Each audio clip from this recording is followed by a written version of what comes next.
Di episode kali ini, kita akan menyelami sebuah kisah luar biasa dari masa lampau, sebuah cerita fakta sejarah yang penuh makna dan tak banyak diketahui dengan judul Puncak Kejayaan Sultan Iskandar Muda dan Aceh, Strategi Militer, Politik Luar Negeri, dan Diplomasi Ngangeni dari Nusantara. Di ufuk timur Nusantara, laut berkilau menantang cakrawala saat fajar membuka tirai. Di pasir Aceh yang berdoa, nama itu dibisikkan angin, Sultan Iskandar Muda. Riak bersaksi, burung-burung beredar, fajar menandai lahirnya takdir. Azan yang jauh diseret angin, menyulam janji pada bibir ombak.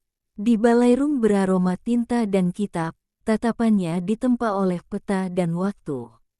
Ia menimbang kekuasaan di antara garis peta dan batas lautan. Di pelabuhan, bahasa-bahasa dunia berbaur dengan aroma rempah dan tar.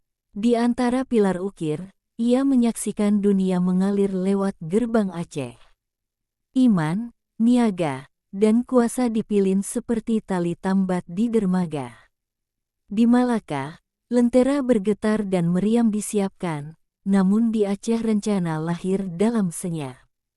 Iskandar Muda berbisik pada para kapten, senyap, waktu, dan tarikan bulan menjadi senjata. Di luar, genderang padam, kayuh dibungkam, dan pantai bernafas pelan menanti perintah. Iskandar menunjuk arus dan bulan, memilih kecerdikan menggantikan jumlah. Di bawah bulan merah, 1000 lunas meluncur tanpa suara, menelan jarak dan malam. Mereka pikir kita kecil, laut ini menyebut nama Aceh, suaranya memutus hening.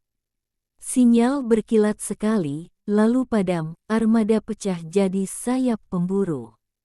Arus dijadikan tali kekang, rahang menutup ke mulut pelabuhan.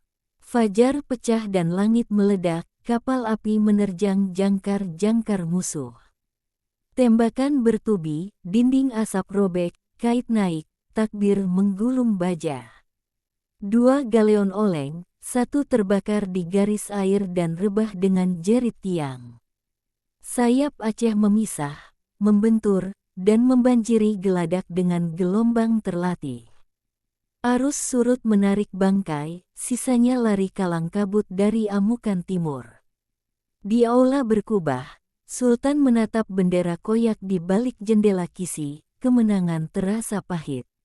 Ia bangkit dan berjalan pelan, aula terasa luas dan dingin, bisik-bisik kehilangan menekan dadanya. Bendera yang koyak menari di cahaya, seakan menulis harga yang harus dibayar.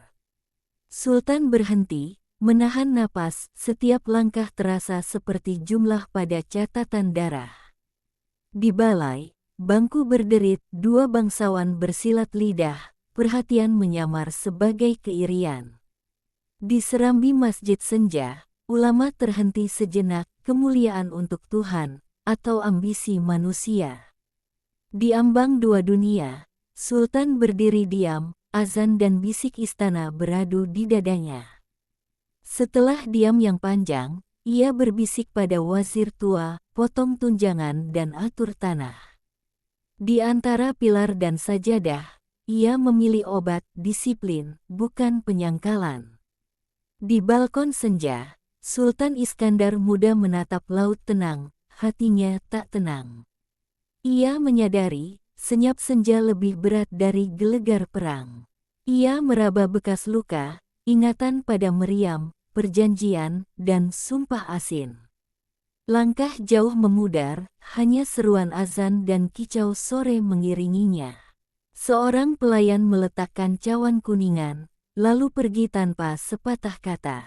Bayang memanjang saat Sultan melangkah melewati mural kemenangan lampau. Ia berhenti di ambang tempat Sani kecil berlatih pedang kayu. Di ruang tahta, emas terakhir senja memantul, dekrit terlipat menanti.